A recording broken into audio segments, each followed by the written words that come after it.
hello အားလုံးပဲမင်္ဂလာပါပြန်လာပြီးကြိုဆိုလိုက်ပါတယ်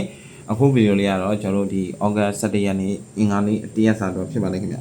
ဒီကလေးမှာဆိုလဲပေါ့နော်ကျွန်တော်အနေနဲ့ပြောချင်တာတော့ဒီ7တော့မဟုတ်2တော့မဟုတ်ဒီ4ဒီပြန်လာနိုင်ခြေရှိတာကိုတွေ့ရတဲ့အတွက်တရက်စာအထီးကြီးပဲကျွန်တော်ဒီပြန်ပြီးရွေးချက်ပေးလို့တော့က7တော့မဟုတ်2တော့မဟုတ်4ဖြစ်ပါတယ်ခင်ဗျเนาะမိတ်ဆွေတွေတေးလာနေနဲ့တော့ဒါပြောမှဆိုအထီးကြီးလေးတွေကသွားထုတယ်ပေါ့နော်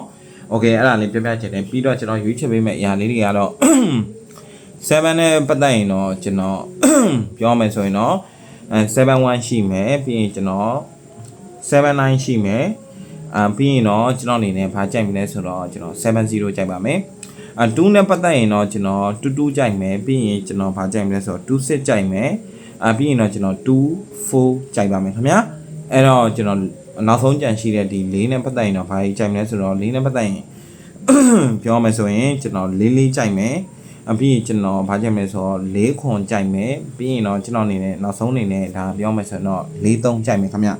အဲ့တော့ဗောနော်ဒါလေးကတော့ဒီအင်္ဂါနေ့တရက်စာပြင်ပါနဲ့နေ့လယ်အထိလဲမိတ်ဆွေတို့ညနေပြန်ပြီးတော့ဆော့လို့ရသလိုတကယ်လို့နေ့လယ်မထိလဲညနေသေချာပေါက်ပြန်ဆော့ပါအဲ့တော့တခုပေါ့နော်ကျွန်တော်စီမှာဒီအဖွဲ့ဝင်ထားတဲ့မန်မာတွေပြီးတော့အခုမှဝင်နေတဲ့လူတွေနော်အခုထဲကတခါလေးလာဝင်မယ်ဆိုလဲဒီဈေးပဲအခုနောက်ကျမှလာဝင်လဲဒီဈေးပဲပေါ့နော်ကျွန်တော်အဲ့တော့တပတ်စာပဲခေါ်တဲ့အတွက်ပြီးတော့မနက်ဖြန်မှာဘာတွေအကောင့်မလဲဆိုတော့ကျွန်တော်တို့ဒီကနေ့မှာဆိုရင်တော့ကျွန်တော်တို့ဒီနှစ်သီးစာ2ရယ်ပြီးတော့ကျွန်တော်တို့ဒီ27ရယ် share ရခဲ့တဲ့မနက်ဖြန်အင်္ဂါနေ့မှာကျွန်တော်တို့ရနိုင်နေရှိရ2ကြိမ်ရှိမယ်